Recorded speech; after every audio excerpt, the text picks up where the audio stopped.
الفاتحة إلى حضرة النبي محمد صلى الله عليه وسلم، ثم إلى إخوانه من الأنبياء والمرسلين وشيخنا في الدين، خصوصا الشيخ العلامة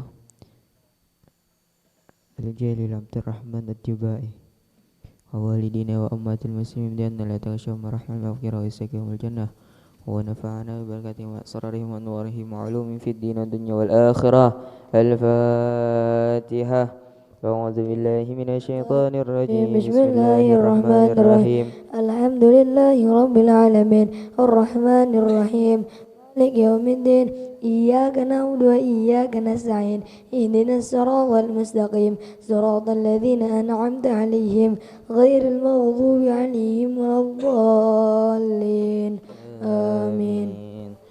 اللهم صل وسلم على سيدنا محمد وعلى آل سيدنا محمد. يا ربي صل على محمد، يا ربي صل عليه وسلم. يا رب صل على محمد، يا رب صل عليه وسلم. يا ربي صل على محمد، يا ربي بلغه الوسيلة. يا رب صل على محمد، يا رب صل عليه وسلم. يا ربي صل على محمد، يا ربي خصه بالفضيلة. يا رب صل على محمد، يا رب صل عليه وسلم. يا ربي صل على محمد، يا ربي وارضى عن الصحابة. يا رب صل على محمد، يا رب صل عليه وسلم. يا ربي صل على محمد، يا ربي وارضى عن الصلاة. يا رب صل على محمد، يا رب صل عليه وسلم. يا ربي صل على محمد، يا ربي وارضى عن المشايخ. يا رب صل على محمد، يا رب صل عليه وسلم. يا ربي صل على محمد، يا ربي فارحم والدينا.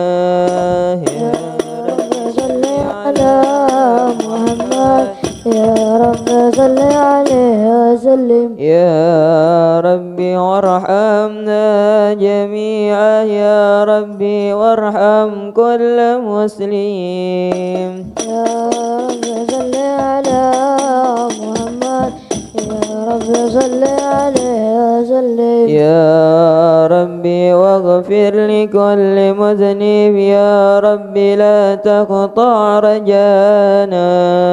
يا رب صل على محمد، يا رب صل عليه وسلم. يا ربي صل على محمد، يا ربي صل عليه وسلم. يا ربي صل على محمد، يا رب رب صل عليه وسلم. يا ربي صل على محمد، يا ربي يا سامع دعانا. يا ربي صل على محمد، يا رب صل عليه وسلم. يا ربي صل على محمد، يا ربي بلغنا نزوره. يا رب صل على محمد، يا رب صل عليه وسلم. يا ربي صل على محمد، يا ربي تغشانا بنوره. يا ربي صل على محمد، يا رب صل. يا ربي صل على محمد، يا ربي حفظا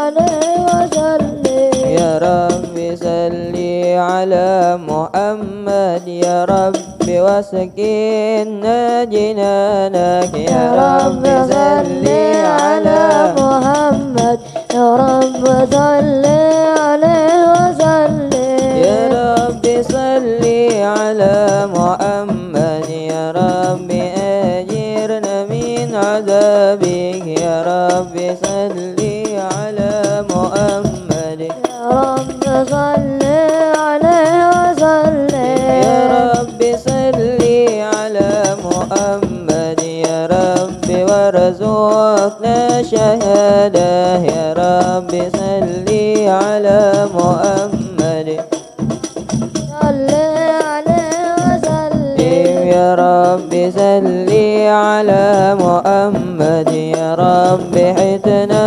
بالسعادة يا رب رب صل على محمد يا رب صل عليه وسلم يا رب صل على محمد يا رب وسليه كل مسليه يا رب صل على محمد يا رب صل عليه وسلم يا رب صل على محمد يا رب وكفي كل معزيه يا رب صل صل على محمد يا رب صل عليه وسلم يا رب صل على محمد يا رب نختم بالمشفع يا رب صل على محمد يا رب صل عليه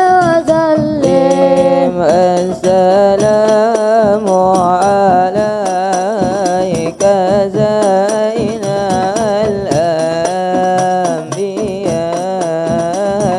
الأنبياء السلام عليك السلام عليك زين الأنبياء السلام عليك السلام عليك أتقى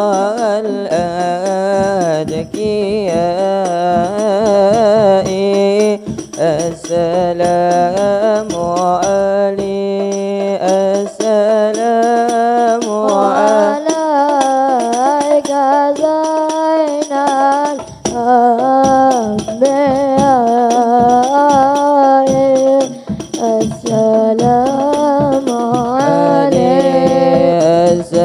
السلام عليك زين الأنبياء السلام عليك السلام عليك زين الأنبياء سلام عليك أتقى الأتقياء سلام عليك زين الأنبياء سلام عليك أتقالتك يا سلام عليك زين الأنبياء سلام عليك أتقالتك يا السلام عليك أسف الأسفياء السلام عليك أزكى الأزكياء السلام عليك أسف الأسفياء السلام عليك أزكى الأزكياء السلام عليك من رب السماء السلام عليك السلام عليك السلام عليك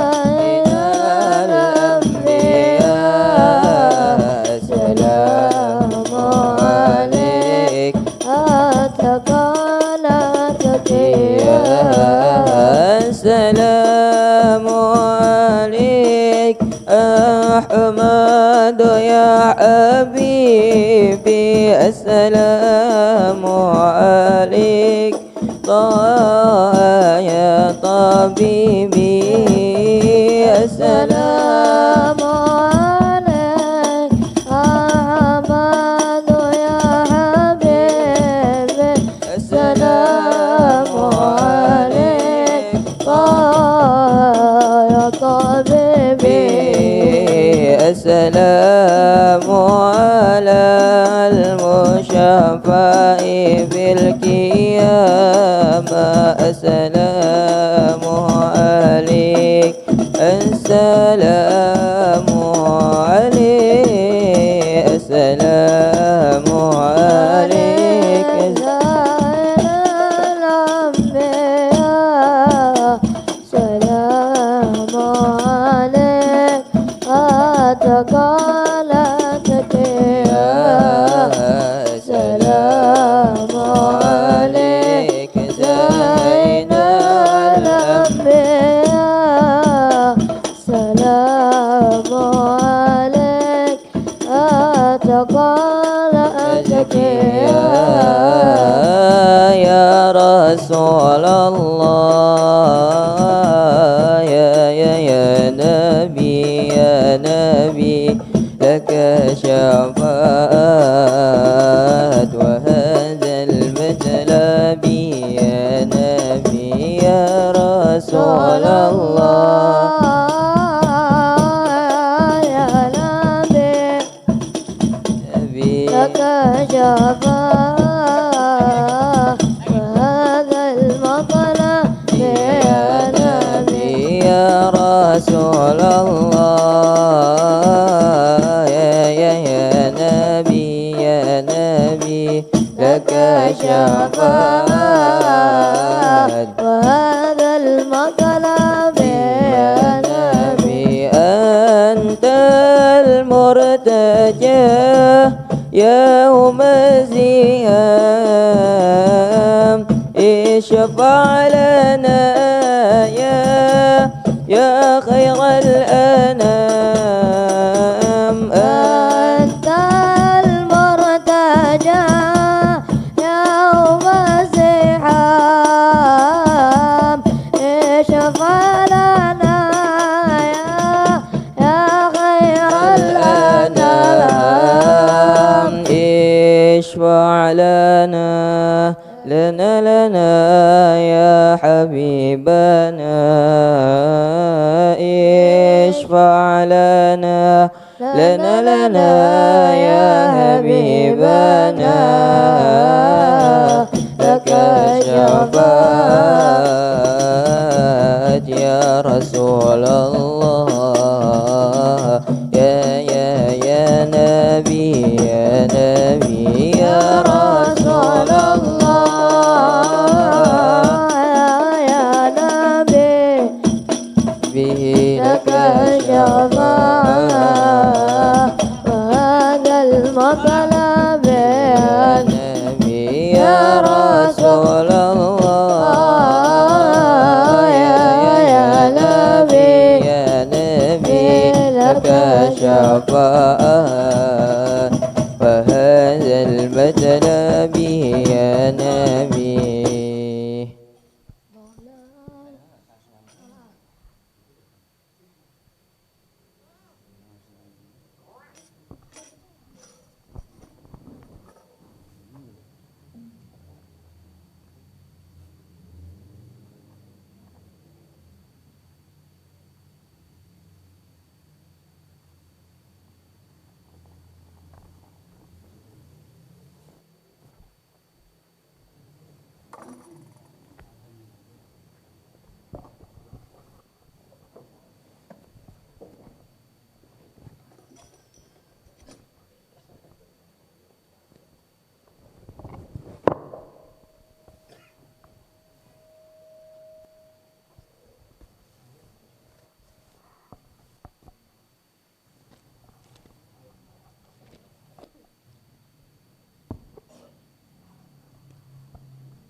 صل وسلم وبارك عليه وعلى آله. أعوذ بالله من الشيطان الرجيم. بسم الله الرحمن الرحيم. إنا فتحنا لك فتحا مبينا ليغفر لك الله ما تقدم من ذنبك وما تأخر ويتم نعمته عليك ويهديك صراطا مستقيما وينصرك الله نصرا عزيزا. لقد جاءكم رسول من أنفسكم عزيز عليه ما عنتم حريص عليكم بالمؤمنين رؤوف رحيم. فإن تولوا فقل حسبي الله لا إله إلا هو عليه توكلت وهو رب العرش العظيم.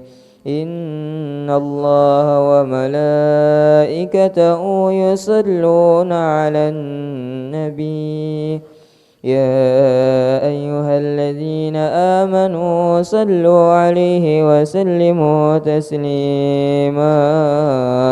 اللهم صل وسلم وبارك عليه وعلى آله. اللهم صل وسلم وبارك عليه. بسم الله الرحمن الرحيم.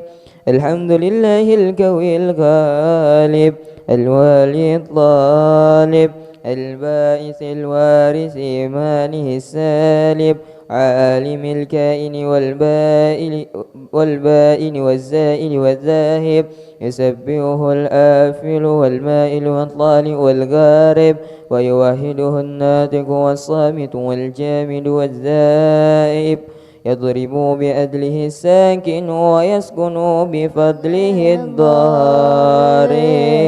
لا إله إلا الله. حكيم أظهر بديع حكمه والعجائب في تركيب هذه الكوالب. خلق مخا وعزما وعضودا وورقا ولحما وجلدا وشعرا بنظم معتلف متراكب من ماء دافق يخرج من بين الصلب والترائب. لا إله إلا الله. كريم بسط لخلقه بسط كرامه والمواهب ينزل في كل ليلة إلى السماء الدنيا وينادي هل من مستغفر هل من تائب هل من طالب حاجة فأغني له المطالب. ولو رأيت الخدام قياما على الأقدام وقد جادوا بالدموع السواكب والقوم بين نادم وتائب وخائف لنفسه وعاتب وآبك من الذنوب إليه هارب. فلا يزالون في الاستغفار حتى يكف كف النهار ذيول الغياهب فيعودون وقد فازوا بالمطلوب وأدركوا رضا المحبوب. ولم يعد أحد من القوم وهو خائب. لا إله إلا الله.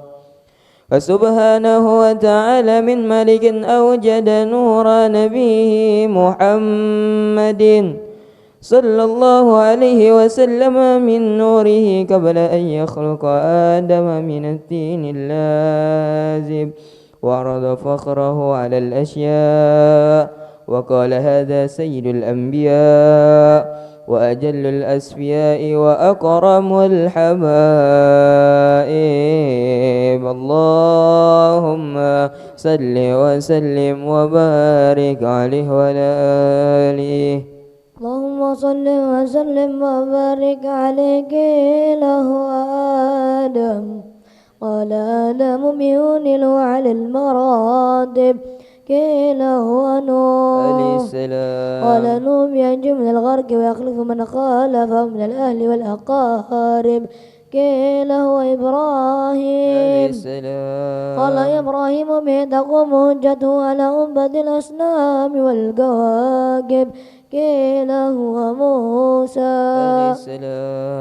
قال موسى أخوه ولكن هذا حبيب وموسى كليم ومخاطب. قيل هو عيسى. قال عيسى يبشر به وهو بين يدي نبوته كالحاجب. قيل فمن هذا الحبيب الكريم الذي ألبسته هلة الوقار وتوجه باتجاه المهابة والافتقار ونشرت على رأس العصائب. قال هو النبي استخرت من لعب غالب يموت أبوه وأمه يكفله جده ثم عمه شقيق أبو طالب. اللهم صل وسلم وبارك عليه وعلى آله. اللهم صل وسلم وبارك عليه ثم أرده من العرش قبل أن يبرد الفرش وقد نال جميع المآرب.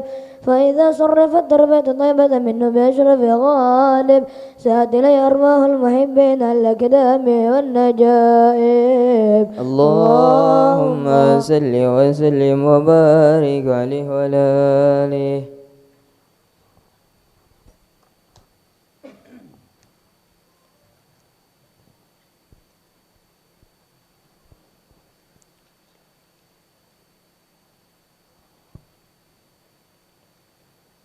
اللهم صل وسلم وبارك عليه وعلى آله.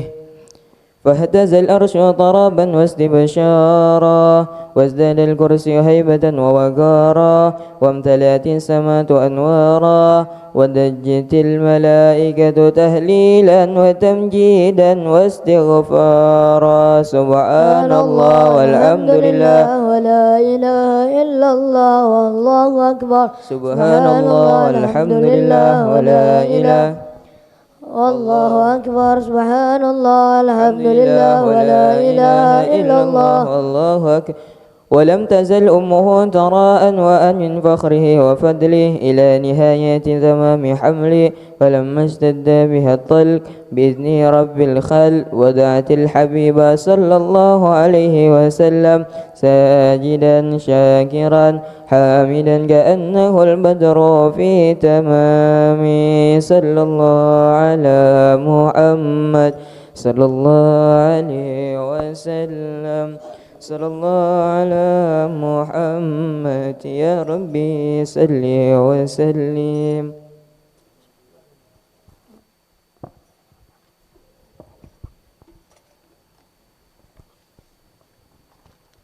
يا نبي سلام عليك يا رسول سلام عليك يا حبيب سلام عليك صلوات الله عليك يا نبي سلام عليك يا رسول سلام عليك يا حبيب سلام عليك صلوات الله عليك.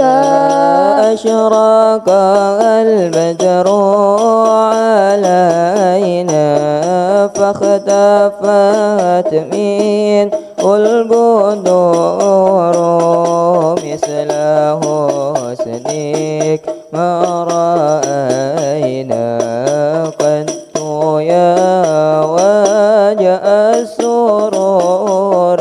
الله يا نبي سلام عليك يا رسول سلام عليك يا حبيب سلام عليك صلوات الله عليك. أنت شمس أنت بدر أنت نور فوق نور أنت عليك سير وغالي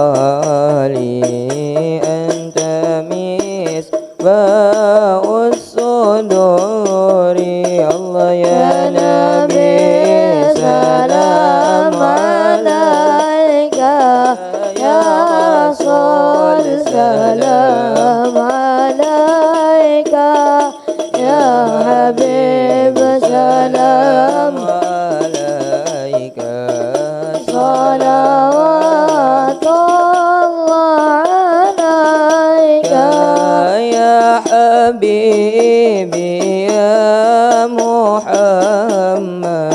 يا روح الخفيقين يا مؤيد يا ممجد يا إمام القبلتين الله يا نبي سلام عليك يا رسول سلام عليك يا حبيب سلام عليك صلاة الله عليك مرحبا مرحبا يا نور العين مرحبا مرحبا جد الحسين مرحبا مرحبا يا نور عيني مرحبا مرحبا جد الحسين مرحبا مرحبا وجهك يسعد مرحبا يا كريم الوالدين مرحبا مرحبا يا نور عيني مرحبا مرحبا جد الحسين مرحبا عودك صفي المبرة مرحبا وردنا يوم النشور مرحبا مرحبا يا نور عيني مرحبا مرحبا جد الحسين مرحبا يا نور العين مرحبا مرحبا مرحبا جد الحسين مرحبا مرحبا مرحبا يا نور عيني مرحبا مرحبا مرحبا جد الحسين الله مرحبا مرحبا رأينا الإسهانات مرحبا مرحبا بإسرائيل إليك مرحبا مرحبا مرحبا يا نور عيني مرحبا مرحبا مرحبا جد الحسين الله مرحبا مرحبا والغمام قد أظلت مرحبا مرحبا والملا صلوا عليك مرحبا مرحبا مرحبا يا نور عيني مرحبا مرحبا مرحبا جد الحسين الله مرحبا مرحبا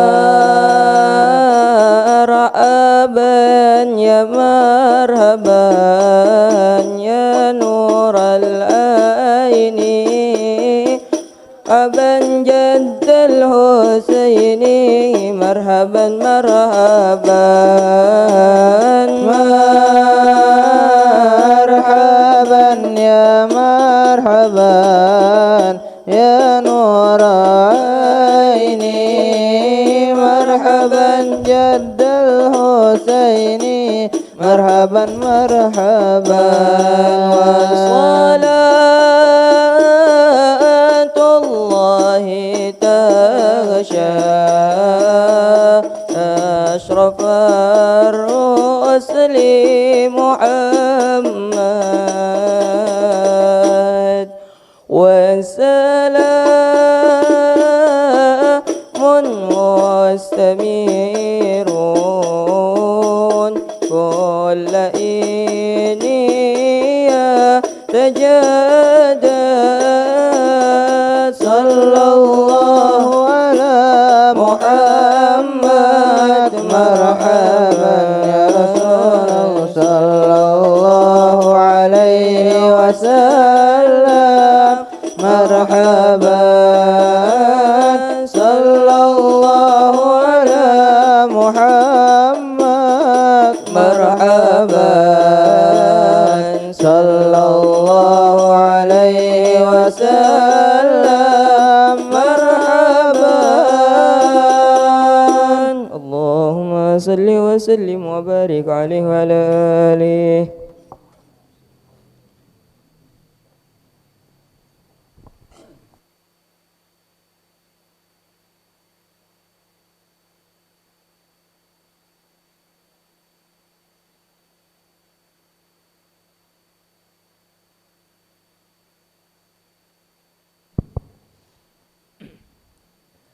Assalamualaikum warahmatullahi wabarakatuh.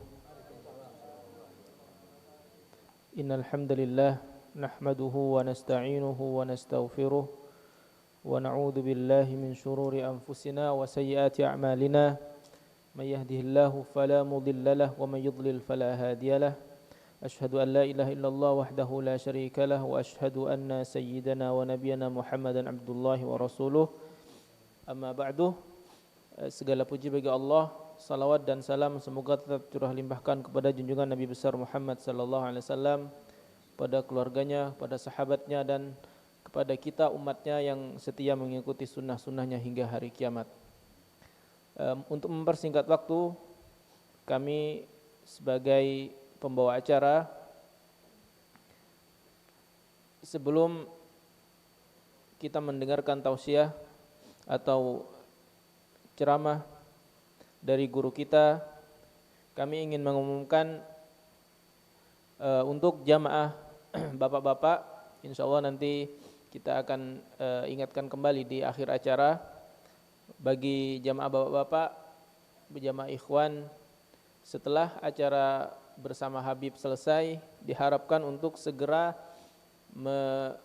mengosongkan area acara karena akan dipakai untuk jamaah akhwat atau jamaah perempuan.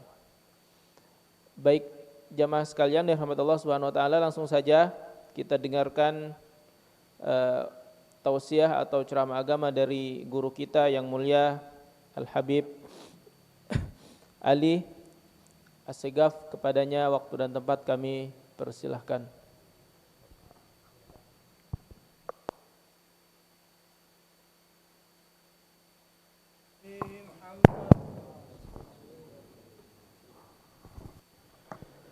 Assalamualaikum warahmatullahi wabarakatuh.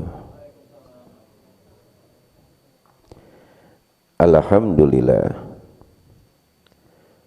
wassalatu wassalamu ala rasulillah wa ala alihi wa ashabihi wa man wala.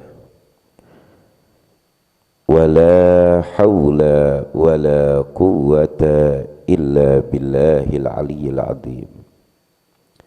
Subhanaka la ilma lana illa ma 'allamtana innaka antal alimul hakim. Rabbi syrah li sadri wa yassir li amri wahlul 'uqdatam min lisani yafqahu qawli. Amin amin ya rabbal alamin. Para hadirin jamaah yang dimuliakan oleh Allah, terutama para orang-orang tua kita, para sesepuh kita yang hadir di pagi hari yang penuh dengan berkah insyaallah, yang penuh dengan karamah insyaallah. Kita doakan orang-orang tua kita dan para bapak-bapak yang hadir, semua para peserta, mudah-mudahan Allah limpahkan kepada kita keberkahan dunia dan pula akhirat. Amin amin. Dan mudah-mudahan Allah anugerahkan kepada kita keinginan, semangat di dalam menuntut ilmu. Amin. Dan mudah-mudahan Allah jadikan kita orang-orang yang berilmu dan mengamalkan ilmunya, dan Allah golongkan kita dari golongan orang-orang yang berilmu. Amin ya rabbal alamin. Wabil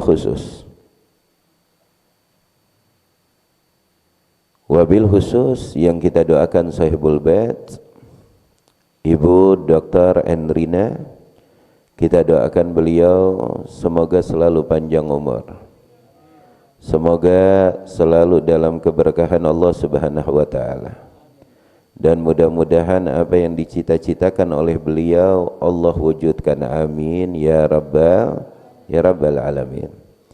Dan majelis yang penuh dengan barokah yang dimana kita berkumpul pagi hari ini, yaitu majelis Nurul Hidayah.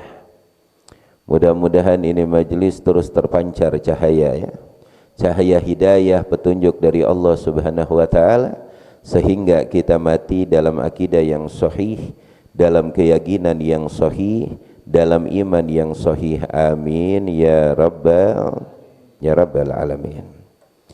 Para hadirin jamaah yang dimuliakan oleh Allah, lakal hamdu syukra. Kita bersyukur kepada Allah, Allah pertemukan kembali dan Allah perjumpakan kita kembali di dalam acara dan perkumpulan yang mulia. Demi sedikit menuntut ilmu atau syariat yang dibawa oleh baginda Nabi Yunal Mustafa sallallahu alaihi wasallam. Karena syariat yang dibawa oleh baginda Nabi Yuna Muhammad, wahyu yang Allah turunkan kepada Rasulullah, lalu Rasulullah balagkan kepada kita, sampaikan kepada kita, qad kamula alias telah sempurna. Al-yawma akmaltu lakum dinakum wa atmamtu alaikum ni'mati wa raditu lakumul islam dina. Al-yawma akmaltu lakum dinakum. Hari ini, kata Allah, telah aku sempurnakan agama kalian, yang artinya apapun profesi Anda, apapun tujuan Anda, apapun kerjaan Anda, dimanapun Anda berada, Islam ini sempurna dan Islam ini dibutuhkan. Tidak perlu lagi Islam diperbaharui, tidak perlu lagi Islam ditambah-tambahkan, tidak perlu. Karena agama yang dibawa oleh baginda Nabi Yunal Mustafa melalui wahyu samawi yang diwahyukan oleh Allah Dzul Jalali wal Ikram telah sempurna, sudah terpaparkan, tinggal dari kitanya selaku muslim mukmin ingin belajar apa tidak, benar apa tidak? Benar apa tidak? Jikalau kita mempunyai keinginan untuk belajar, mempunyai semangat untuk menuntut ilmu, maka disitulah lisan kita akan berkata Islam itu indah dan Islam itu enteng dan gampang. Tapi karena kita jauh dari ilmu, karena kita tidak ada semangat untuk menuntut ilmu dan memahami agama yang dibawa oleh baginda Nabi Yunal Mustafa, maka kita selalu berkata, aduh Islam ini sempit ya, aduh ajaran Islam ini ketat ya, aduh Islam ini begini begini, kan begitu yang ada ya. Tapi kalau mereka muta'alim, kalau mereka sering hadir duduk majelis ilmu, ini paling minimal ya, ini paling minimal perkumpulan, cuma modal 2 pusaka, yaitu 2 kuping alias jiping. Kalau kata anak-anak jalanan apa? Jiping ya, ngaji kuping. Nggak modal duit, nggak modal ongkos, nggak modal kitab, nggak modal kendaraan, nyampenya apa itu ngempreng biasanya ya. Cuma modal 2 telinga jiping alias ngaji kuping. Apakah ngaji kuping tersebut kita selamat? Alhamdulillah. Orang yang masih memanfaatkan telinganya untuk menuntut ilmu, mendengarkan ilmu, masih dalam kategori minas salimin, orang-orang yang selamat dari kehancuran dunia dan pula akhirat. Apa kata Nabi? Kun aliman, jadilah anda orang alim. Itu anjuran dari baginda Nabi Muhammad. Kalau emang anda mempunyai semangat kuat, keinginan hebat untuk memahami ilmu, jadilah anda orang alim, jangan setengah-setengah. Kaji ilmu sebenar-benarnya, kaji syariat sampai ujung pongkolnya, sehingga engkau bisa menjadi aliman, orang yang alim pagi fiddin dan mengamalkan ilmunya. Kalau emang menjadi orang alim repot beb, menjadi orang alim sulit beb, boro-boro mau menjadi orang alim beb, ngelihat kita botak aja pala sampai pitak, ini istilah ya. Kalau anda emang tidak bisa menjadi orang alim, muta'alliman, jadi penuntut ilmu, benar-benar pengkaji ilmu, istiqomah, serius, bawa kitab, bawa pulpen atau alat-alat yang menjadi wasilah untuk menuntut ilmu. Jadilah anda penuntut ilmu yang istiqomah. Kalau emang nuntut ilmu nggak bisa, beb. Saya pekerja berat, saya pengusaha berat, saya pembisnis berat, waktu tidak ada.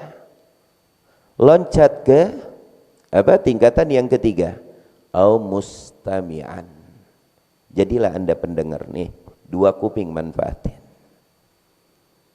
Karena apa yang dilihat dan apa yang didengar biasanya tersalur ke dalam hati. Hal yang menyebabkan hati itu busuk, hati itu keras atau hati itu beku, itu semuanya dari 2 alat yang ada pada diri kita, yaitu mata kita, apa yang kita lihat, dan telinga kita, apa yang kita dengar. Apa yang kita lihat, apa yang kita dengar, itulah semuanya akan tersalurkan ke dalam hati dan jiwa kita. Kalau emang penglihatan anda kepada hal-hal yang baik dan anda mendengarkan hal-hal yang baik, maka itu akan melunakkan hati dan jiwa kita. Dan begitu juga kebalikannya, kalau emang matamu dipakai dengan hal-hal yang tidak baik, untuk memandang hal-hal yang tidak baik, telingamu untuk mendengar hal-hal yang tidak baik, maka itu akan menjadi wasilah pula bekunya hati, qaswatun, kalau bahasa Arabnya dibeku, rusak, hancur. Kalau hati sudah hancur, summum bukmun umyun fahum la yarji'un. Melek tapi buta, ngedengar tapi tuli. Itu orang kalau hatinya sudah beku, na'udzubillah summa na'udzubillah. Hati yang sudah beku jauh dari rahmat Allah dan jauh dari hidayah Allah, na'udzubillah summa na'udzubillah. Nah, alhamdulillah kita bersyukur kepada Allah Subhanahu wa taala berkah sahibul bait yang telah memberikan kepada kita wasilah waktu, tempat yang begitu luar biasa untuk kita duduk sedikit untuk menimba ilmu yang dibawa oleh baginda Nabi Mustafa. Dan judul yang akan kita sampaikan ikhwan, dibilang berat enggak, tapi dibilang enggak berat juga bisa. Apa itu? Tentang bagaimana sholatnya mereka para orang-orang soleh. Karena begini biasanya, kalau kita sudah mendengar kalimat sholat, luar biasa, jiwa dan raga kayaknya tertiban beton yang begitu berat. Benar Pak? Ngangkut semen 5 sak, oke. Sholat subuh 2 rakaat, nemen beratnya Pak. Benar apa tidak? Benar. Berat mana Pak? Ngangkut semen apa sholat subuh? Kita per-peran aja, kita jujur-jujuran aja. Berat mana Pak? Kalau ada yang bilang ngangkut semen, itu dustanya banget itu. Benar apa tidak? Kalau kita lihat seperti ini kalau kita lihat teman-teman kita yang fitness luar biasa loh. Teman-teman kita yang fitness luar biasa. Dengan mengangkat beban besi ya, mengucurkan keringat begitu hebat sehingga badannya berotot. Coba suruh sholat subuh, kadang-kadang KO Pak. Subhanallah ya. Nah ini masalah judul dibilang berat-berat, dibilang gak sulit, insya Allah gak sulit. Kenapa? Karena bagi setiap muslim mukmin yang bertakwa kepada Allah Subhanahu wa taala, kalau sudah mendapatkan emut dan nikmatnya salat, tujuan salat, maka dia tidak ingin meninggalkan salat tersebut. Karena salat suatu amal yang menjadi solusi yang begitu tepat di dalam segala masalah. Makanya baginda Nabi Muhammad idza hamma syai'an, Nabi kalau sudah terpikirkan sesuatu atau Nabi sudah mempunyai masalah, tidak panjang lebar, tidak curhat dulu kepada si fulan atau curhat dulu kepada si fulan atau berpikir ikhtiar dulu, tidak. Apa yang Nabi lakukan? Fahra'u ila shalah. Ini yang dilakukan oleh Nabi. Nabi kalau sudah mempunyai pikiran apapun, mempunyai masalah apapun, atau ada tujuan apapun, langkah pertama yang dilakukan oleh baginda Nabi Muhammad langsung mengambil wudu, sajidan raki'an lillah, langsung bersujud dan ruku, melakukan salat menghadap kepada Allah. Nah di sini menjadi pertanyaan, ada apa dengan salat? Benar apa tidak, Benar nggak, Pak? Ini jamaah, ada apa dengan sholat? Paham nggak? Ada apa dengan sholat? Ada kemalasan. Ya, subhanallah. Kalau udah ngedengar sholat, malasnya luar biasa, beratnya luar biasa. Ini bapak-bapak percaya nggak nih yang hadir nih, bapak-bapak, adik-adik kita? Bagi mereka yang terlambat sholat subuh itu telinganya dikencingin sama setan, percaya nggak, Pak? Pak, dengerin dulu, percaya nggak, Pak? Percaya? Percaya nggak? Makanya adzan berkumandang congek, qomat berkumandang budek, udah disumpelin sama kencingnya setan. Makanya di dalam salah satu riwayat, tak kalah sahabat, ini kita belum masuk babus sholah ya, kita ambil dulu intisarinya. Sahabat mengadu kepada Nabi, ya Rasulullah, inna fulan ta'akhkhara anis sholati subhi. Ya Rasulullah, itu si fulan sholat subuhnya terlambat. Biasalah sholat subuhnya istiqomah, Pak, tepat waktu jam 8 seperempat, 7 seperempat ya. Apalagi mantu baru ya, sholat subuhnya jam 10 seperempat. Benar apa tidak? Ya Rasulullah, si fulan ta'akhkhara, terlambat sholat subuh. Apa kata Nabi? Dzakar rajul balas syaiton fi udhuni. Nih orang yang terlambat sholat subuh, telinganya dikencingin sama syaiton. Na'udzubillah, summa na'udzubillah. Jadi bapak-bapak percaya nggak, Pak? Kalau orang yang terlambat sholat subuhnya itu dikencingin sama setan. Jikalau yang terlambat aja dikencingin, Mbak, sama setan, coba Bapak pikirin bagaimana mereka yang meninggalkan sholat subuh. Diapain tuh sama setan? Nggak tahu, dah mungkin dikawinin sama setan atau diambil mantu. Inna lillahi wa inna ilaihi raji'un. Yang terlambat aja dikencingin sama setan. Makanya adzan berkumandang congek, qomat berkumandang budak, nggak kedengeran apapun. Tapi alarm kerja, dipanggil sama lurah camat, kenceng langsung berdiri. Setannya setan apaan tuh? Bagian sholat nggak berdiri, bagian ada panggilan dari lurah, dari pak camat langsung berdiri karena ketahuan dapat untung yang begitu besar ya. Langsung dia berdiri, langsung sadar. Nah maka dari itu jamaah yang dimuliakan oleh Allah, kajian kita kalau dibilang enteng, nggak enteng juga. Kalau dibilang berat, berat bagi mereka yang merasakan berat. Tapi jangan salah, sholat suatu amal yang mempunyai kenikmatan yang madisnya melebihi madu. Bagi siapa itu? Lil musallin wal khashiin wal muttaqin was solihin.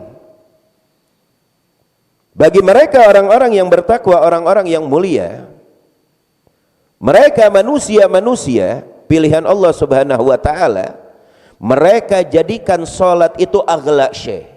Apa artinya aghla syai', Pak? Sesuatu yang paling mahal di dalam hidup. Ingat, sesuatu yang paling mahal di dalam hidup. Bagi mereka, orang-orang soleh, orang-orang mulia, orang-orang luar biasa, mereka menjadikan salat an'amu syai', hal yang paling nikmat, yang paling legit di dalam hidup. Tidak bisa ada yang mengalahkannya. Bagi mereka para solihin, bagi mereka orang-orang yang mulia, menjadikan salat a'la syai', hal yang paling tinggi di dalam hidupnya.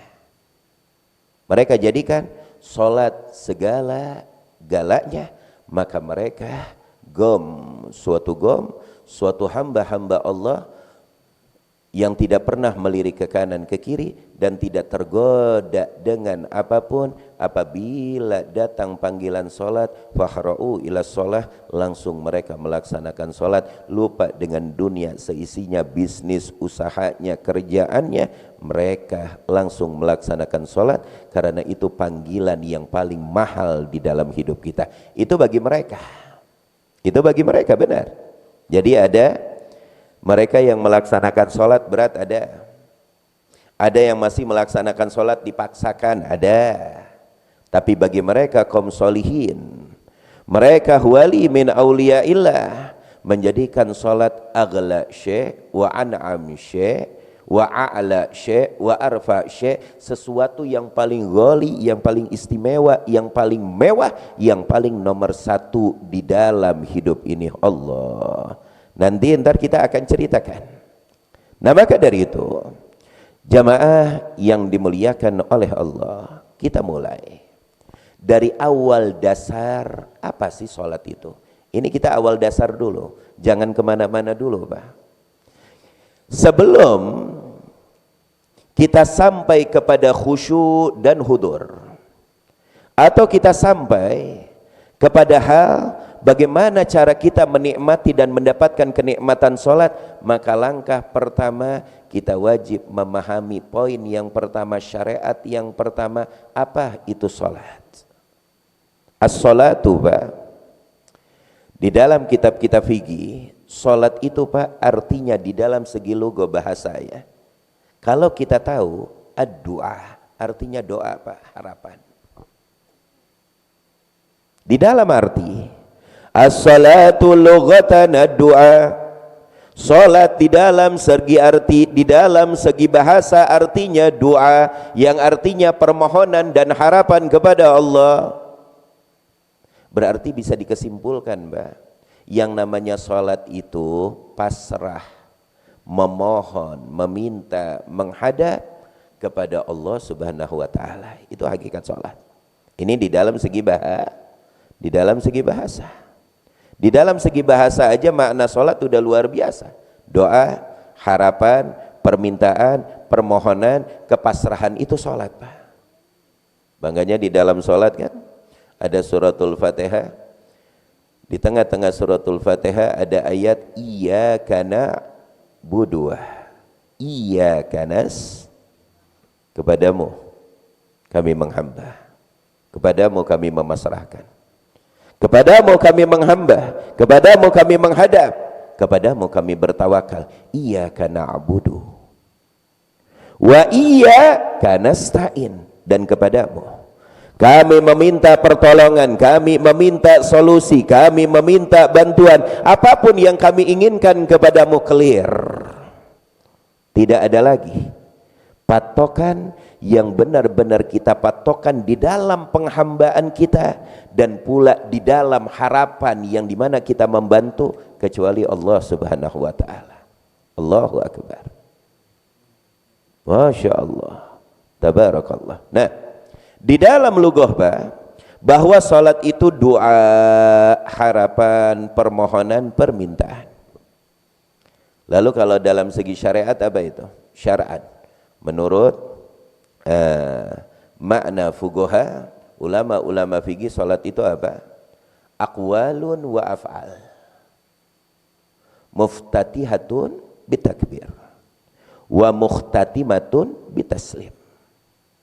Salat itu Pak, kalau kita kembali kepada data syariat atau apa kata para ulama, ucapan dan gerakan. Kalau ada orang yang melakukan sholat nggak ada yang diucapin, nggak ada gerakannya, berarti itu mayit lagi sholat Pak. Karena sholat itu harus ada yang diucapkan, harus ada yang digerakkan, benar.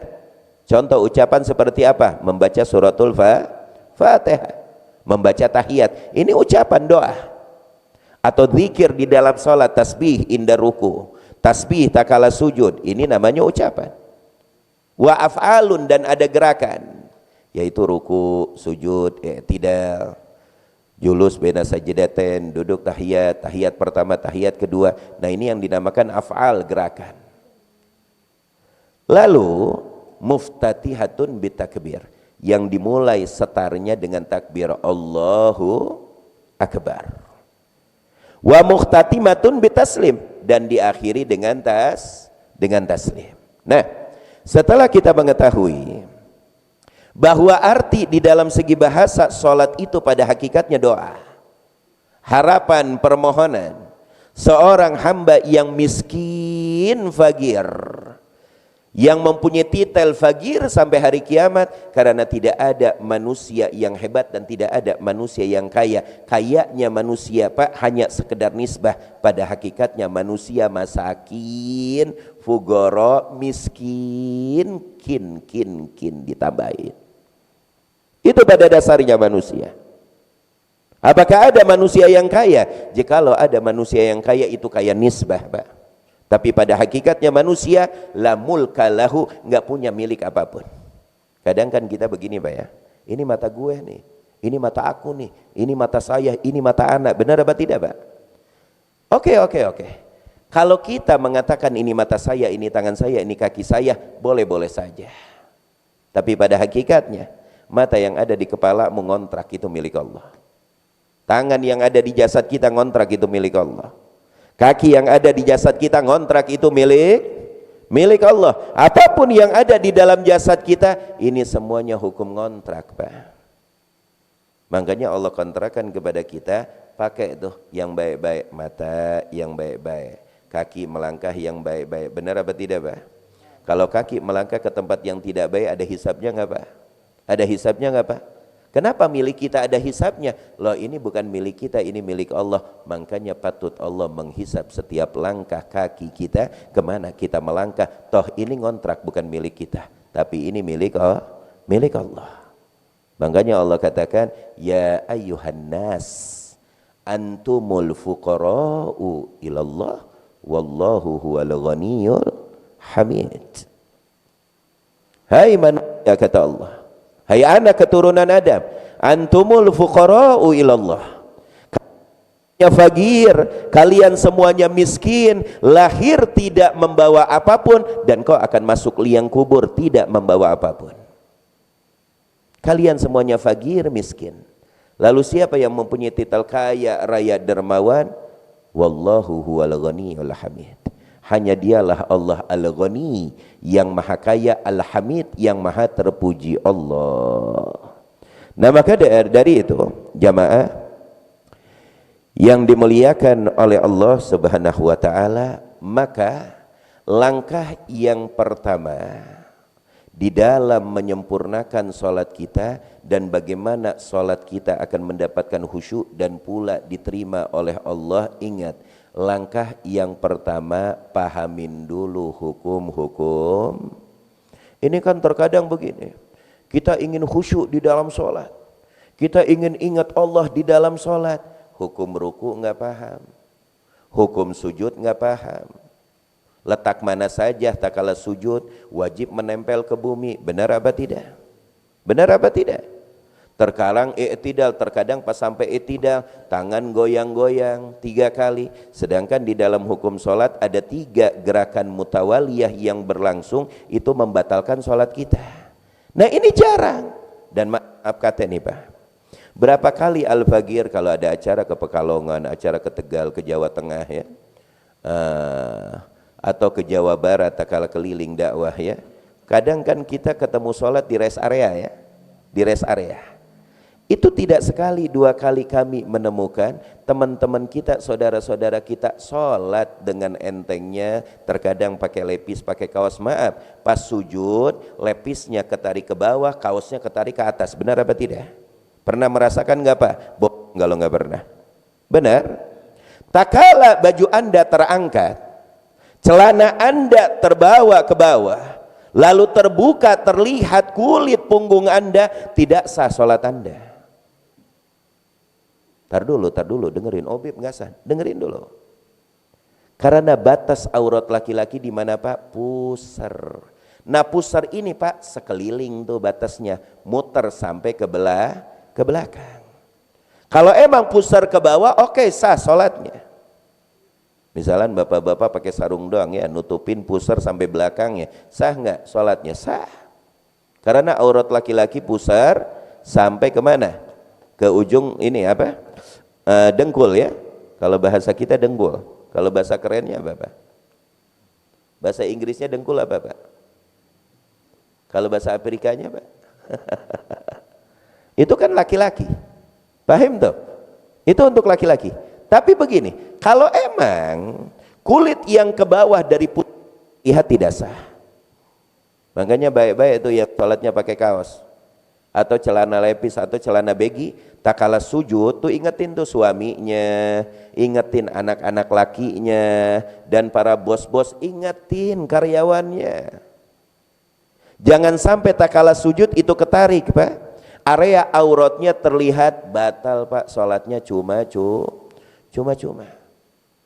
Kalau yang masih pakai kaos ya, belakangnya gambar tengkorak masih oke lah walaupun ngeganggu. Kan kadang ada anak muda ya, sholat jamaah gambar tengkorak ya, pas kita ngangkat kepala, wallah depan kita tengkorak, kaget kita. Yang tadinya khusyuk tidak khusyuk ya. Makanya makruh kita sholat memakai pakaian yang ada gambarnya. Itu indah ulama fikih makruh, dimakruhkan itu. Nah maka dari itu, langkah yang pertama, bagaimana Anda melakukan sholat, yang dimana sholat itu rukun yang kedua daripada rukun Islam. Maka langkah yang pertama, pahami syariatnya, pahami hukumnya. Ada satu riwayat Pak, shalla a'rabiyun bi masjidin nabawi. Ada seorang Arab, Arabi, Badui, masuk ke Masjidin Nabi, Masjidun Nabawi, melaksanakan sholat. Nabi lagi berkumpul dengan para sahabatnya. Usai sholat tersebut, apa kata Nabi? Apa kata Nabi? Ya akhal Arab, sholli fa innaka lam tusolli. Nabi tegur tuh, ayo sholat. Kau belum melaksanakan sholat. Kaget nih orang Arab. Barusan tadi saya sholat. Nabi melihat tidak jauh jaraknya. Sholat lagi udah orang Arab tersebut. Usai sholat yang kedua kali, ya akhal Arab, sholli fa innaka lam tusolli. Sholat, kau belum melaksanakan sholat. Kaget nih orang Arab. Ya Rasulullah, ini sholat yang kedua sudah aku ulang ya Rasulullah. Tapi orang Arab tersebut sam'an wa ta'atan, ketiga kali. Sholat lagi. Usai sholat yang ketiga kali Pak, ditegur lagi oleh Nabi, sholli fa innaka lam tusolli. Sholat lagi. Kau belum melaksanakan sholat. Lalu mengadu kepada Nabi, ya Rasulullah, aku sudah melaksanakan sholat 3 kali ya Rasulullah. Aku sudah ulang ya Rasulullah. Kau masih katakan aku belum sholat. Apakah engkau tidak melihat? Dari tadi aku sujud dan ruku ya Rasulullah. Lihat bagaimana indahnya Nabi mengajarkan dan bagaimana akhlaknya Nabi yang langsung tidak menegur supaya orang tersebut tidak sakit hati. Lalu apa kata Nabi? Ya akhal Arab, idza raka'ata fatma'in, wa idza sajadata fatma'in, wa idza atadalta fatma'in. Kalau lagi sujud tumakninah dulu. Lalu Anda i'tidal, tumakninah. Tahu Pak artinya tumakninah? Berhenti sejenak. Kalau sholat itu jangan dikejar-kejar, apa itu dikejar-kejar ular ya, ular siluman ya. Ada kan orang sholat tuh cung cung cung cung, kayak mau main game ya. Ada gak yang seperti itu sholatnya? Nabi berkata wa idza raka'ta fatma'in, kalau kau ruku tumakninah. Kalau ke i'tidal tumaknina, kalau ke sujud tumaknina. Tuh, anjuran dari baginda Nabi Muhammad sallallahu alaihi wasallam, tumaknina. Sehingga tumaknina rukun daripada rukun-rukun salat. Orang yang salatnya tanpa tumaknina kayak dikejar-kejar apa itu? Wewe gombel ya. Salatnya cepat kayak dikejar wewe gombel, la salata lahu, itulah bentuk salat tapi tidak melaksanakan salat. Yang artinya apa? Awal langkah takala Anda ingin melaksanakan salat dan salatmu diterima oleh Allah, dan kau akan mendapatkan nikmat tadabbur khusyuk di dalam salat, langkah yang pertama syariatnya lempengin. Itu langkah yang pertama. Lempengin dulu syariatnya, pahamin dulu syariatnya. Jangan lupa hal-hal yang membatalkan salat, hal-hal yang membuat salat Anda rusak, hal-hal yang makruh yang bisa menghilangkan pahala salat, itu wajib kita pelajari dikit demi sedikit, wajib kita pahami supaya apa? Supaya salat kita sempurna. Paham apa tidak? Jelas apa tidak? Jelas apa tidak? Kenapa Pak? Karena tak kala Anda bertanya, ini banyak yang bertanya ya, Beb, salat saya dikabulkan apa enggak? Beb, gimana ya supaya salat kita dikabulkan? Allah sudah sampaikan kepada kita, inna sholata tanha anil fahsya'i wal munkar. Ini kaca. Bagi Anda yang ingin berkaca, apakah salat Anda diterima oleh Allah?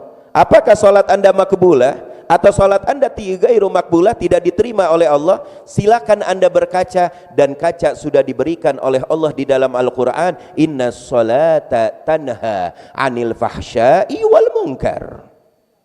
Sesungguhnya salat itu akan menjauhkan Anda, akan menjaga Anda dari hal-hal yang keji dan pula hal-hal yang maksiat. Nah, kalau Anda ingin mengetahui apakah salat Anda sudah sempurna, apakah salat Anda diterima oleh Allah dan Rasul, oleh Allah Dzul Jalali wal Ikram, maka berkaca kepada ayat tersebut. Apakah kita sudah menjauhi maksiat dan hal-hal yang keji? Kalau emang kita berkaca sudah, berarti itu tanda-tanda salat kita diterima oleh Allah. Kalau kita masih berlumeran dengan hal-hal yang keji, masih melakukan istiqomah di dalam kemaksiatan, bahkan yatana'am, menikmati kemaksiatan, itu udah cukup tanda salat kita belum sempurna, dan belum sempurna diterima oleh Allah Dzul Jalali wal Ikram. Karena emang tujuan salat apa? Aqimus sholata li dzikri. Lakukan salat, tegakkan salat untuk mengingatku. Itu tujuan inti di dalam salat. Karena dari awal Anda takbir sampai Anda sujud, semua itu gerakan yang bisa mengingatkan kepada Allah dan kesadaran diri kita bahwa kita hamba sahaya yang tidak mempunyai kekuatan, tidak mempunyai apapun kecuali kita membutuhkan Allah yang maha segala-galanya, yang maha kuat. Allahu Akbar. Bapak-bapak paham nggak sampai di sini, Pak? Pak paham sampai di sini, Pak? Benar. Hah? Kalau sholat duhur Pak yang khusyuk 4 rakaat, 3 rakaat, 1 rakaat, apa pas tahiyatnya doang, Pak? Hah? Karena godaan syaitan itu luar biasa. Apalagi ahli kreditan ya, mau khusyuk sulit tuh.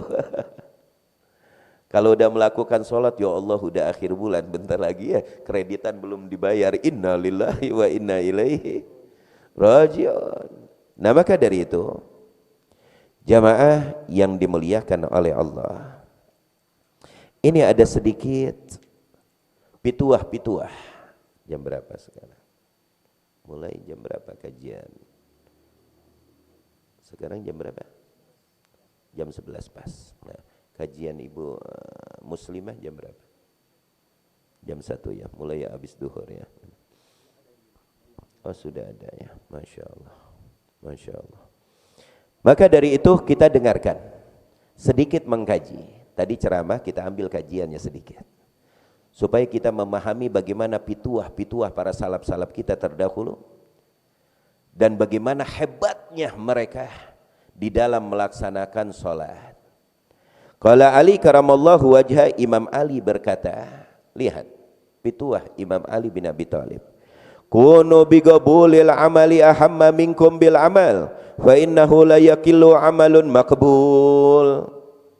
Kata Imam Ali, nih supaya kita pintar cerdas, Imam Ali berkata, jadilah anda manusia yang telaten di dalam beramal, bukan memperbanyak amal. Paham? Mungkin kalau dalam segi matematika nih salah. Yang namanya matematika kali sama apa itu? Tambah terus semakin bertambah semakin banyak. Tapi di dalam amal, Imam Ali bin Abi Thalib berkata, jadilah anda telaten di dalam amal, bukan hanya sekedar memperbanyak amal. Yang artinya amal yang sedikit kalau kau lakukan dengan telaten, maka itu akan lebih banyak menggunung pahalanya diterimanya oleh Allah daripada amal yang banyak tapi tidak telaten. Benar apa tidak? Benar apa tidak, Pak? Nah, ini pituah kuncian.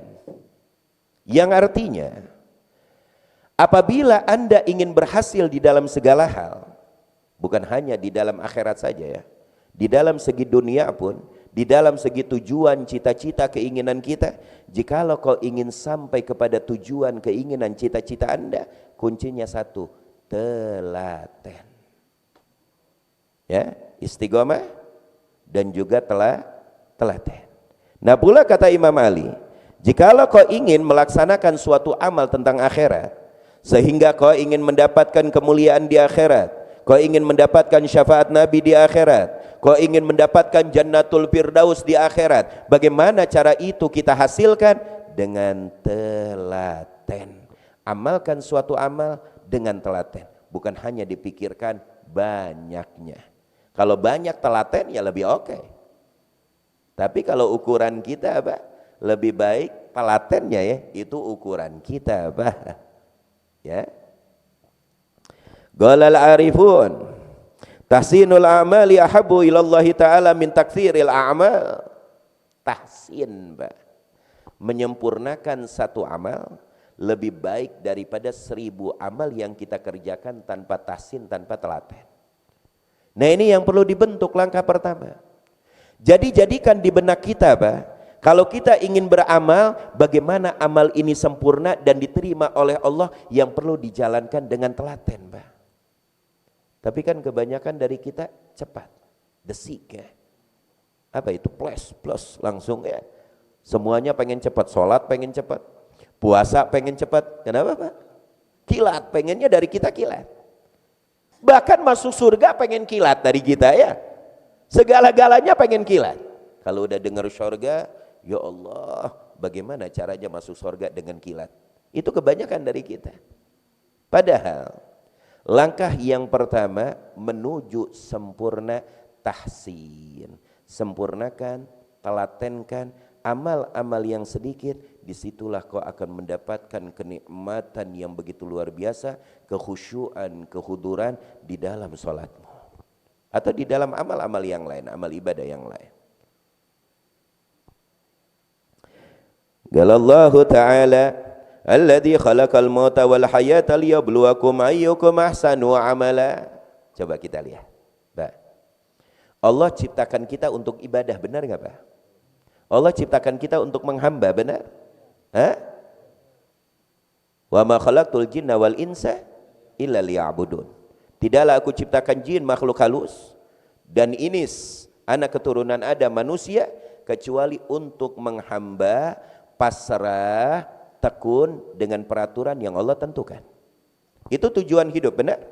Dan itu tujuan Allah menghidupkan kita, benar apa tidak? Lalu di dalam kehidupan ini Allah memberikan kepada kita bumbu yang dinamakan ujian. Tapi di dalam ujian tersebut ada hikmah yang begitu luar biasa. Apa itu? Maka keberhasilan akan diraih bagi mereka yang telaten. Lihat di dalam surat apa? Allah firmankan apa? Tabarakalladzi biyadihil mulku wa huwa ala kulli. Oke. Lalu apa kata Allah? Alladzi khalaqal mauta wal hayata liyabluwakum ayyukum. Lihat poinnya di situ, Pak. Ahsanu. Allah tidak berkata aktsaru, akan tetapi Allah berkata ahsanu. Siapa yang paling baik, yang paling paten di dalam beramal. Allah tidak berkata aktsaru. Alladzi khalaqal mauta wal hayata, yang telah menciptakan kematian lalu kehidupan, liyabluwakum ayyukum aktsaru amalah, untuk menguji kalian siapa dari kalian yang banyak ilmunya. Tidak, tapi Allah katakan ahsanu amalah.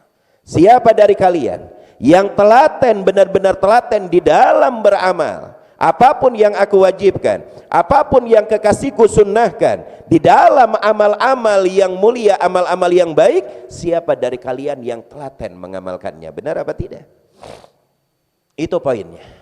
Poinnya yaitu telaten. Itu langkah pertama di dalam amal ibadahmu, terutama sholatmu, untuk menuju khusyuk dan khudur, menghadirkan dan merasakan bahwa sholat ini nikmat begitu luar biasa. Allahu Akbar. Masya Allah.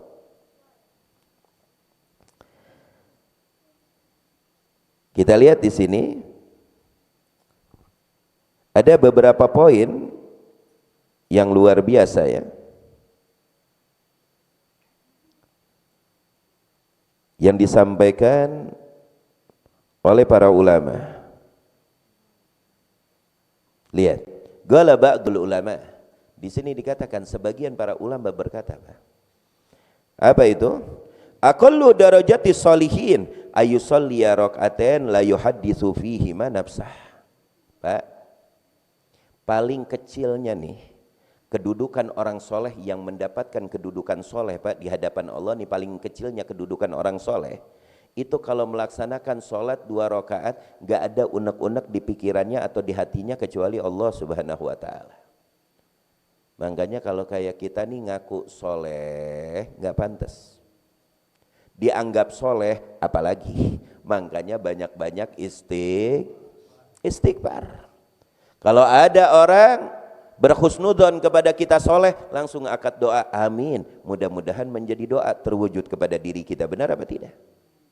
Ini akal paling rendahnya kedudukan solihin, Mbak. Siapa mereka? Apabila melaksanakan sholat 2 rakaat tidak ada unek-unek di dalam hatinya atau di pikirannya, yang artinya sholat dengan khusyuk dan hudur sesuai syariat dan juga sesuai keyakinan, kehusyuan yang ada di dalam dirinya. Kalau sholat masih mikirin kredit motor, wah jauh, Pak. Jauh itu.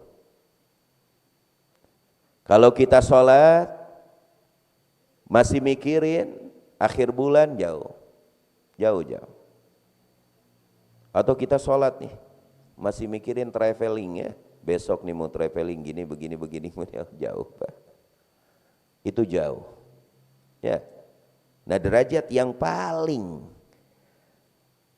minimal derajatnya orang soleh, tidak ada unek-unek tak kala melaksanakan sholat. Allah, Masya Allah, tabarakallah.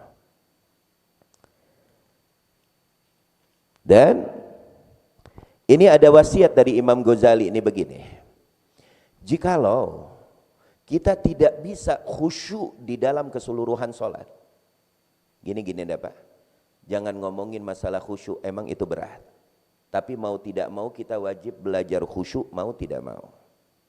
Paham toh? Kita nggak ngakuin kita orang-orang yang khusyuk, enggak. Untuk khusyuk itu berat, nggak enteng. Tapi paling minimal nih ada solusi dari Imam Ghazali luar biasa. Apa kata Imam Ghazali ini? Dengerin nih. Bagi bapak-bapak dan ibu-ibu yang selalu tergoyangkan dengan pikiran kanan atau pikiran kiri, tak kala melaksanakan sholat nih, ada solusi dari Imam Ghazali. Apa kata Imam Ghazali? Qala al-Imamul Ghazali, idza lam yastati'il musalli ay yakhsha'a fi jami'i salatihi yambaghi ay yakhsha'a fi salasati mawadhi'a minha. Ini solusi Pak dari Imam Ghazali ini. Ini praktekin, tekunin. Apabila seorang yang melaksanakan sholat nggak bisa khusyuk di dalam sholatnya sempurna, kata Imam Ghazali, jangan lupain 3 tempat di dalam sholat, usahain khusyuk. Nih bagi anda yang sulit untuk khusyuk di dalam sholat, sudah dipaksain masih aja tergoda, maka Imam Ghazali memberikan solusi kepada kita. Bagi anda yang sulit khusyuk di dalam sholat, jangan tinggalkan khusyuk di 3 tempat, usahakan itu, kata Imam Ghazali. Apa tempat yang pertama? Inda gaulihi wajjahtu wajhi. Tuh, ketika doa iftitah kan ada kalimat wajjahtu wajhi. Sebelum kita baca Fatihah awal sholat, kita membaca doa ul iftitah, di situ ada kalimat wajjahtu wajhi, aku poroskan, aku tujukan tujuanku kepada engkau wahai Allah. Usahain Pak di kalimat tersebut hadirin hati, kata Imam Ghazali. Usahain tuh, paksain hadir hati, engeh kepada Allah. Jangan sampai di situ kita lalai dan goplah. Wajjahtu wajhi, itu letak yang pertama, tempat yang pertama. Lalu tempat yang kedua kata Imam Ghazali, inda qaulihi iyyaka na'budu wa iyyaka nasta'in. Tuh, jangan lupa tuh, Mbak. Letak yang kedua, kalau letak yang pertama tadi wajjahtu wajhi, itu ada di dalam doa iftitah. Doa yang pertama kali kita masuk sholat sebelum baca Fatihah. Lalu letak yang kedua, yang patut di mana kita hadirkan, paksakan hadir, tak kala kita membaca suratul Fatihah. Enggak surat Fatihah semuanya, enggak. Tapi tak kala kita sampai kepada ayat iyyaka na'bud wa iyyaka nasta'in, usahain Pak hadir. Ingat kepada Allah bahwa tidak ada Tuhan selain Allah, tidak ada penolong selain Allah, tidak ada yang hebat selain Allah. Itu yang perlu kita kembangkan takala kita membaca iyyaka na'budu wa iyyaka nasta'in. Hadirkan di dalam hati dan benak kita, tidak ada yang maha kuat illallah kecuali Allah, tidak ada yang maha hebat illallah kecuali Allah, tidak ada yang maha segala-galanya illallah kecuali Allah, tidak ada yang maha kaya illallah kecuali Allah. Pasrahkan diri anda kepada Allah dan minta pertolongan Allah Dzul Jalali wal Ikram. Ini letak yang kedua.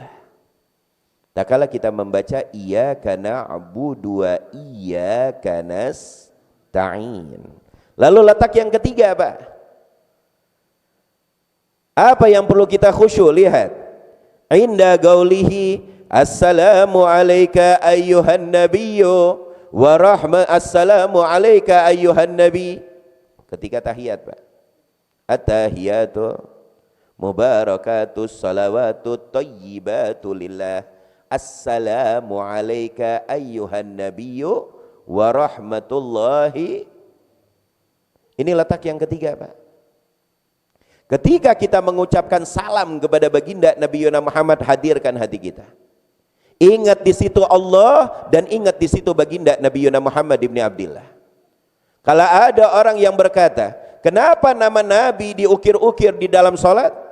Bukanlah sholat itu menghadap kepada Allah, ibadah mutlak kepada Allah. Dengarkan baik-baik, kalau tanpa jasa baginda Nabi Yuna Muhammad, wala ruku wala sujud, kita tidak akan mengenal apapun. Benar apa tidak? Dari mana kita mengenal sujud? Kalau bukan dari Nabi. Dari mana kita mengenal ruku Pak? Kalau bukan dari Nabi. Dari mana kita mengenal i'tidal? Dari mana kita mengenalkan ini segala-galanya? Kalau bukan jasa dari baginda Nabi Yuna Muhammad. Makanya di dalam sholat kita Pak, subuh, zuhur, asar, maghrib, isya, mau sholat apapun Pak, mau sholat jenazah Pak, kalau tidak menyebutkan nama Nabi, tidak melantunkan sholawat, sholatnya tidak sah Pak. Rukun sholat ada 17 Pak. Salah satunya apa? As-salatu wassalam ala Nabiyil Mukhtar, bersolawat dan salam kepada baginda Nabi Yuna Muhammad. Wajib kita sebutin Nabi. manusia yang paling berjasa, yang begitu luar biasa. Karena Allah dan Rasul tidak bisa dipisahkan. Mengucapkan syahadat, asyhadu an la ilaha illallah, lalu tidak diatopkan dengan nama Nabi, maka Islammu tidak sempurna. Benar? Wajib diatopkan. Wa asyhadu anna Muhammadar, nama Nabi wajib disebutkan, ikhwan. Gak boleh ditinggalkan, ikhwan. Panggilan salat, Allahu Akbar, tidak akan sempurna, pasti diselipkan atop wa asyhadu anna Muhammadar, hakada. Dan begitu juga salat. Kau menghadap kepada Allah, bersujud kepada Allah, ingat, apabila di dalam salatmu kau tidak menyebutkan nama nabimu, tidak menghargai jasamu, maka salatmu tidak sah dan batal. Itu ittifaq di dalam 4 madhab, tidak ada perdebatan. Wajib di dalam salat kita melantunkan salawat dan salam kepada baginda Nabi Muhammad. Wajib kita menyebutkan nama Rasulullah Muhammad ibn Abdullah sallallahu alaihi wasallam. Beb, gimana salat jenazah? Coba lihat rukun baca salat jenazah apa bacaan salat jenazah. Yang pertama Fatihah, yang kedua salawat, dan salawat yang paling afdal dibaca apa? Salawat Ibrahimiyah di takbir kedua. Lalu yang ketiga doa, yang keempat doa, lalu salat jenazah aja kalau tidak bersalawat kepada Nabi gak sah. Allahu Akbar, la ilaha illallah Muhammadur Rasulullah. Berarti ini ada solusi yang begitu luar biasa dari Imam Ghazali. Bagi Anda yang sulit khusyuk, yang masih banyak godaan kalau lagi sholat, belok kanan, belok kiri, nih dengerin kata Imam Ghazali. Fokuskan kepada 3 titik, paksakan Anda hudur. Yang pertama apa? Wajjahtu wajhi, itu yang pertama. Ketika Anda doa iftitah sampai kepada kalimat tersebut, hadirkan hati Anda. Lalu yang kedua, iyyaka na'budu wa iyyaka nasta'in, hadirkan hati Anda. Lalu yang ketiga,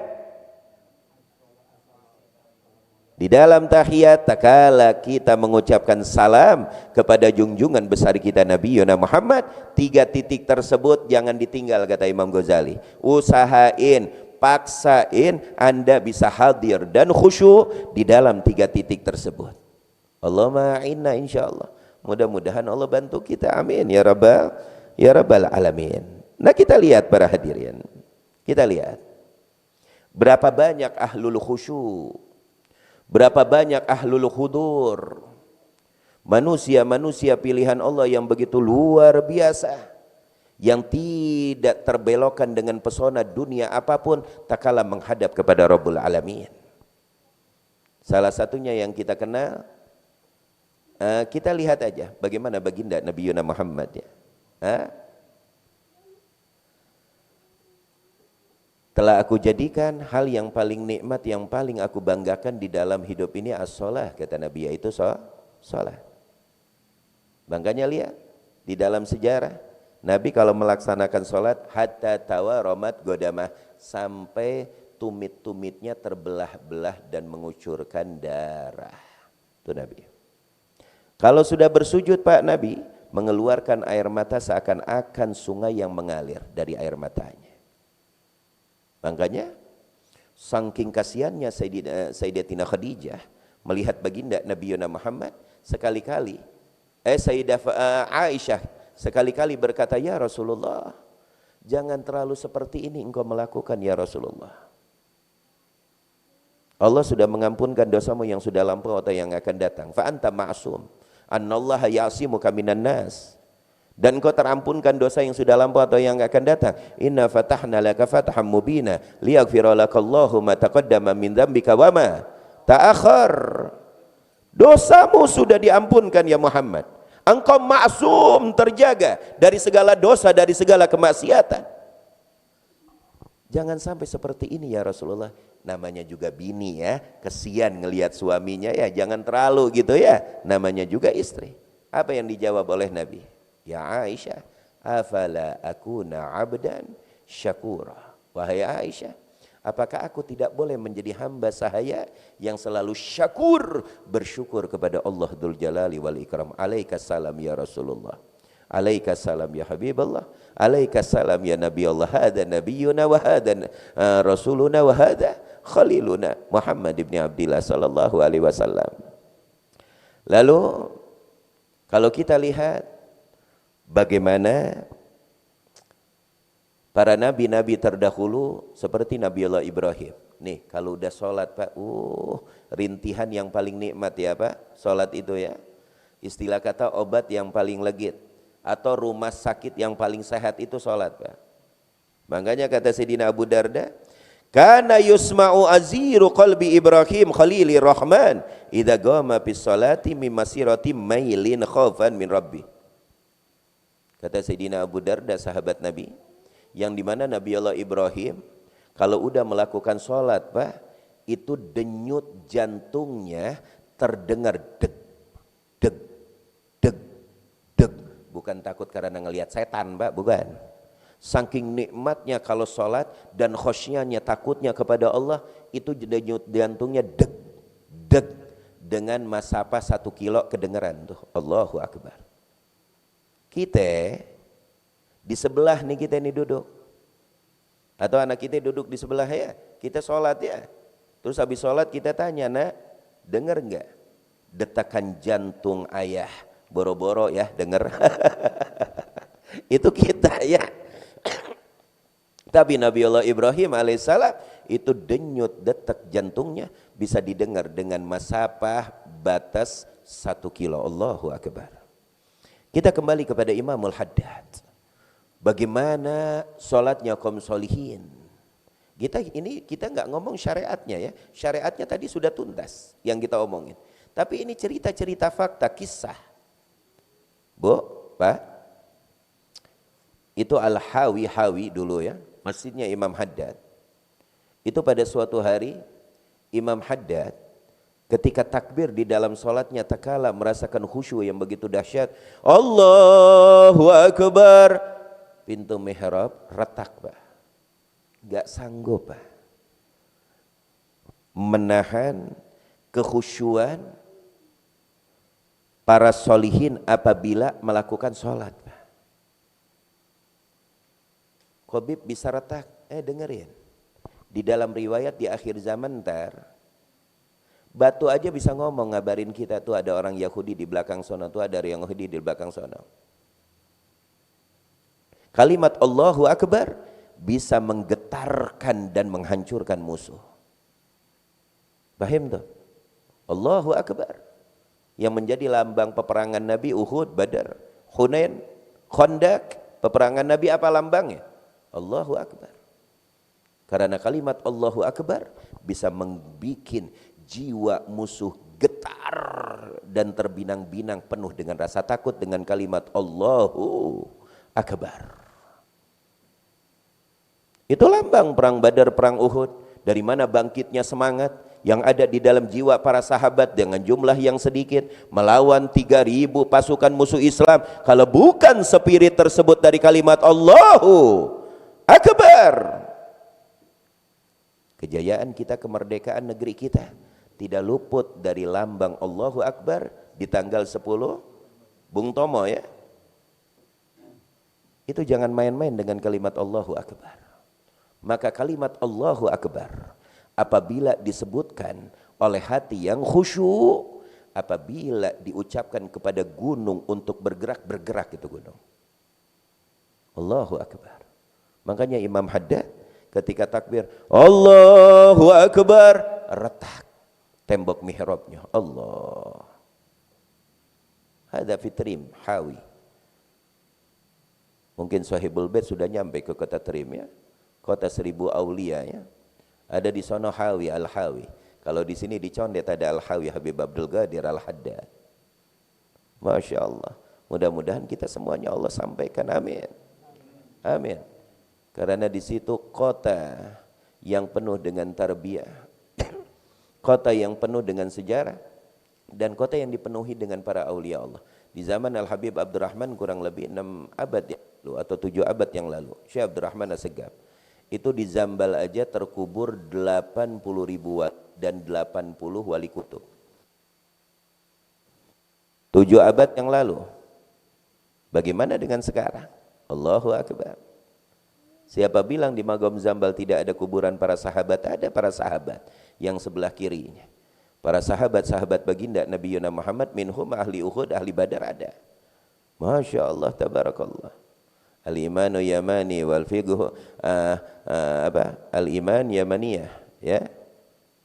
Iman itu ada di kota Yaman. Dan orang-orang Yaman itu lembutnya hati, ya. Alhamdulillah ala kulli hal. Mudah-mudahan kita sampai semuanya, amin. Umrah Mekah, Madinah, dan kita sampai ke kota terima, amin ya rabbal alamin. Lalu di sini dikatakan juga, diterangkan ikhwan, bagaimana solatnya orang-orang khasyiin. Lihat. Ruwiyan Ali bin al-Husain rahimahullahu ta'ala annahu idza kana idza tawaddu'a isfara launuhu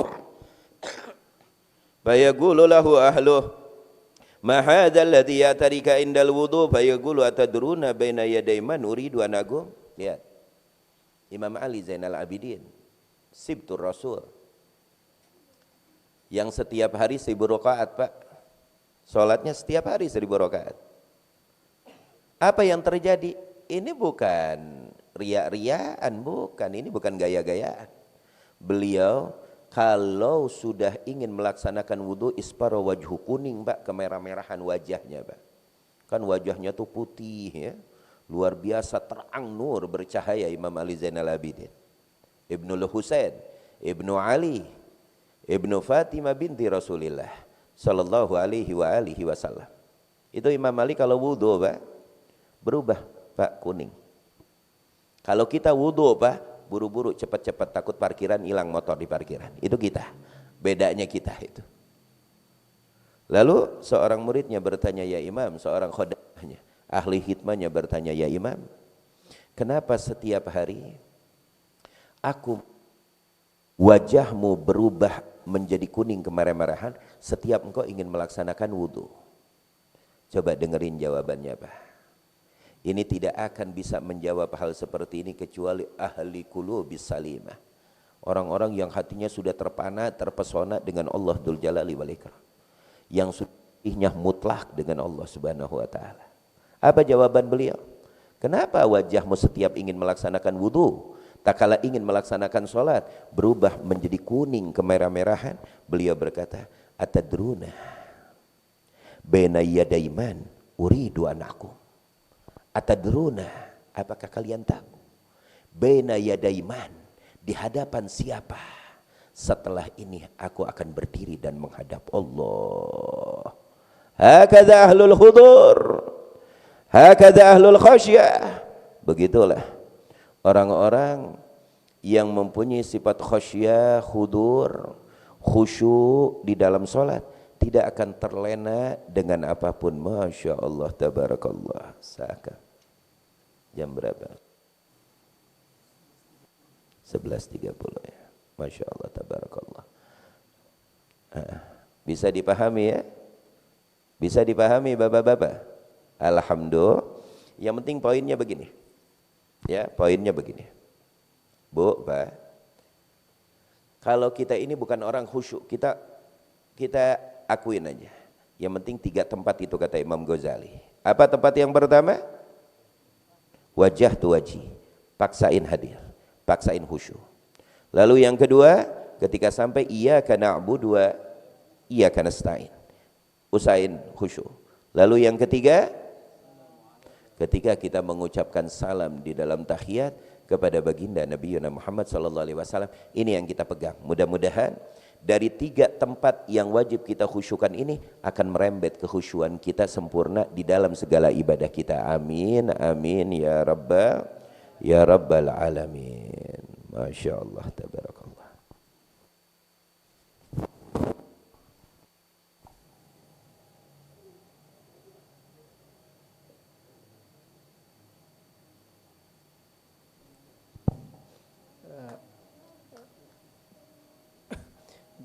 Jazakallahu khairan katsiran, kami ucapkan kepada guru kita atas pemaparan materinya yang sangat luar biasa. Semoga bisa memberikan manfaat dan menambah ilmu pengetahuan khususnya dalam melaksanakan sholat, sehingga sholat kita menjadi lebih baik dan lebih baik lagi setiap harinya.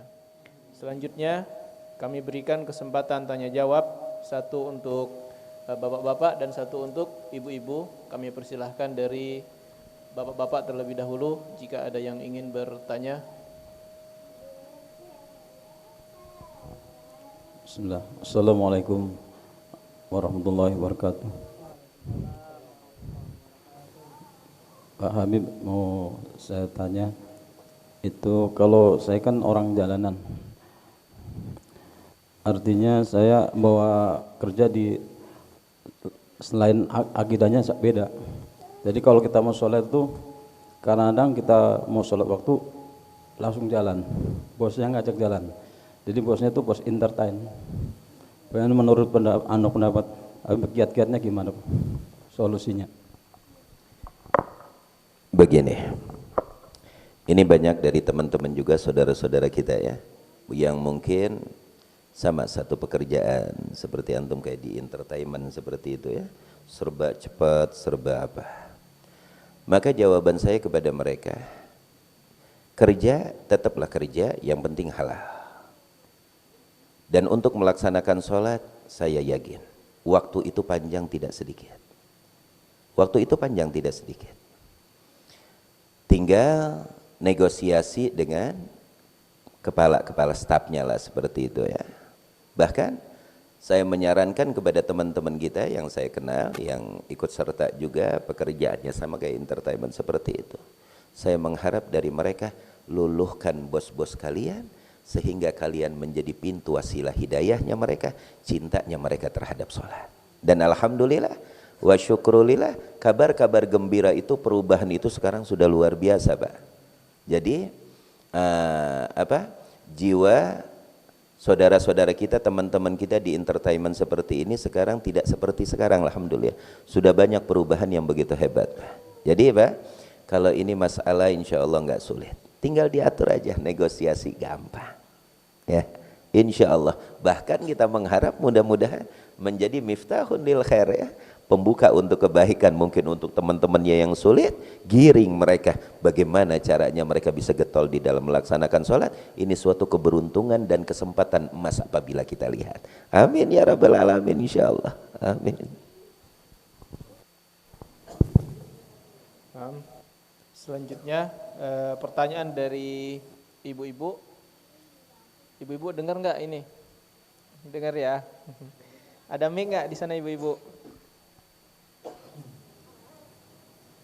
Persilakan buat ibu-ibu yang mau bertanya.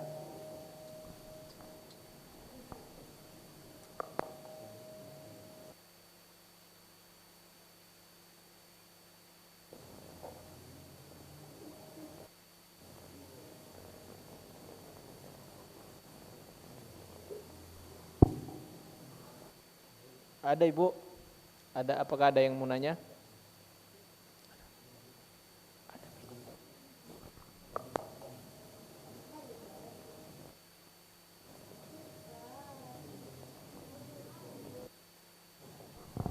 Sambil menunggu pertanyaan dari ibu-ibu, Habib Ali, saya ingin mengetahui juga, yang biasa saya dengar itu khusyuk, hanya khusyuk gitu aja. Tapi ada hudur tadi saya dengar, itu apa maksudnya Habib, hudur itu? Terima kasih. Ini ada pertanyaan begitu luar biasa ya. Ada kalimat khusyuk dan juga ada kalimat hudur. Sebenarnya khusyuk dan hudur itu satu makna, tidak jauh beda, cuma cara letaknya hanya berbeda sedikit. Kalau hudur itu mempersiapkan semaksimal mungkin lahir dan batin kita, itu namanya hudur. Kapan kita akan merasakan hudur? Tak kala benar-benar kita mempersiapkan apa yang akan kita lakukan, di situ kita akan fokus atau fokuslah begitu hudur.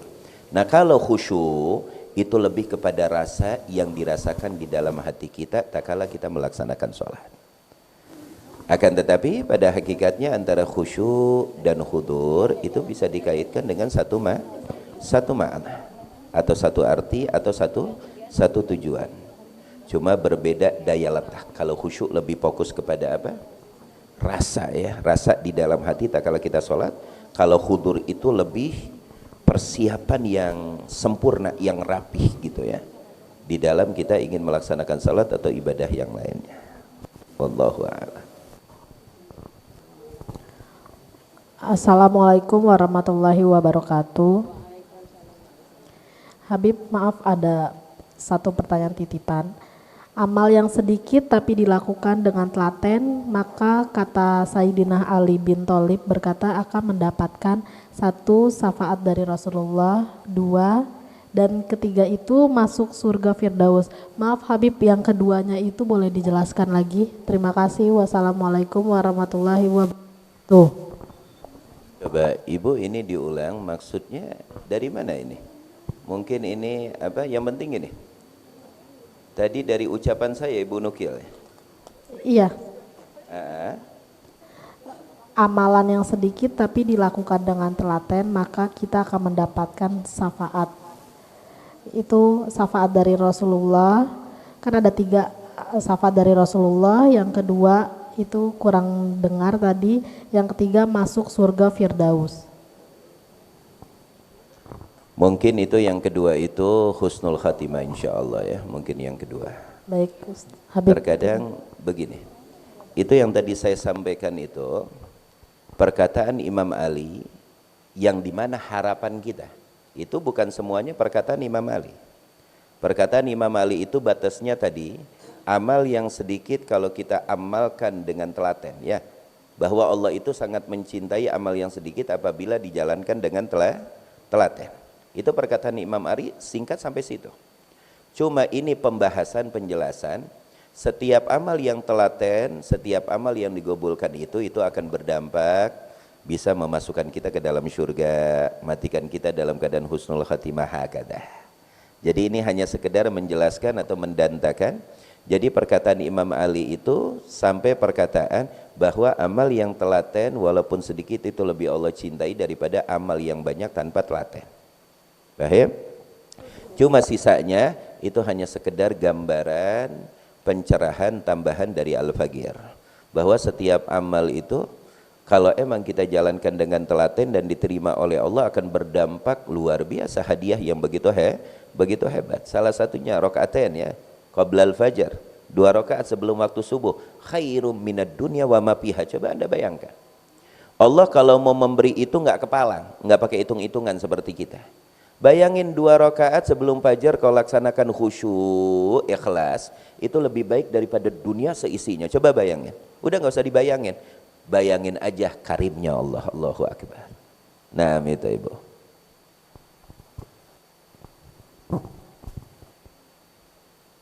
Baik, Bapak Ibu, kita cukupkan berhubung sudah masuk waktu salat zuhur.